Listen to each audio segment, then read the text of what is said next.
ఇక్కడ ఇంతమంది ఎక్కువ నెంబర్ ఉంది కదా, మరి ఏంది ఎంత గందరగోళంగా ఉంది? లేదు సార్, కొద్దిగా నాకు వర్కర్స్ ఎక్కువ ఉంది. 5 మంది కదా వర్కర్స్. అతను ఒక అతను హ్యాండిక్యాప్ ఆ, నలుగురే చేస్తారు. ఉమ్, అయితే వీళ్ళు ఎప్పుడు డ్రింకింగ్ స్టేజ్లో ఉంటారు. ఆ, అయితే నిన్న బీసీ సార్ వస్తున్నారు అనేసి ప్రోటోకాల్ డ్యూటీ వేశారు. ఆ, అయితే నేను నిన్న 11 నుంచి బయట ఉన్నాను. అవునులే.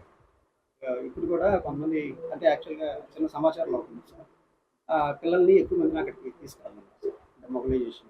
ఆ, భోజనాలు అక్కడే పెట్టి అంటే పెడతామని అన్నారు సార్. నేనేమన్నానంటే పిల్లలు ఎక్కువ మంది రండి నాన్న కొట్ట అక్కడికి భోంచేస్తారు, అది అఫీషియల్గానే సార్ వాళ్ళు చెప్పిన సమాచారం. అయితే నేను ఇందాడ వచ్చి మళ్ళీ రేషన్ ఇచ్చేసి వెళ్ళాను సార్, పిల్లలు తీసుకుంటాను. మరి వాళ్ళు అసలు కడగలేదు గిన్నెలు. అదే సార్, వాళ్ళతో చాలా ఇబ్బందిగా ఉంది సార్. నువ్వు వస్తే కదా రోజు. నేను ఇక్కడే సార్, ఇండ్లు ఇక్కడే కానీ హాస్టల్ ఇక్కడ ఉంది.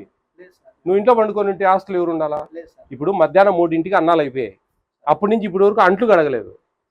అంటే మీరు వార్డెన్ కదా, ఉండి చూసుకోవాలి కదా, అంట్లు కడగండి ఏం భోజనాలు చేయరా అనే సమాచారం ఏం లేదే. లేదు సార్, నేను ఇందాడ 4 చికెన్ ఎంత పెడతా ఉన్నావు? చికెన్ మొన్న ఏం జరిగిందంటే సార్, చెప్పు, నువ్వు చెప్పే అరికతలన్నీ ఇంటా అంట. సార్ ఆ రోజు 142 మంది 142 మంది. చేశారు సార్. నేను అంతకుముందు కూడా పిల్లలతో మాట్లాడినప్పుడు మీరు కరెక్ట్గా ఎఫ్ఆర్ఎస్ నాకు అటెండెన్స్ అడిగి కనీసం ఇప్పుడు ఏ వారం ఏ చికెన్? మంగళవారం సార్. మంగళవారం, సోమవారం, మంగళవారం, ఆదివారం, మంగళవారం. ఆదివారం యాక్చువల్గా ప్రాబ్లం రాలేదు సార్, వాళ్ళు బయోమెట్రిక్ అంటే బయోమెట్రిక్ నేను అడిగిన దానికి క్వశ్చన్ ఆన్సరే లేదు. నువ్వు ఏంటంటే అరికత చెప్తాను. నేను అప్పుడే చెప్పిన నీ అరికతలు వింటానని చెప్పేది.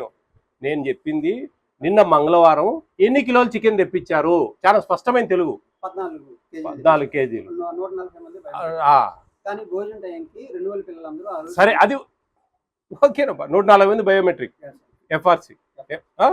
ఆదివారం 120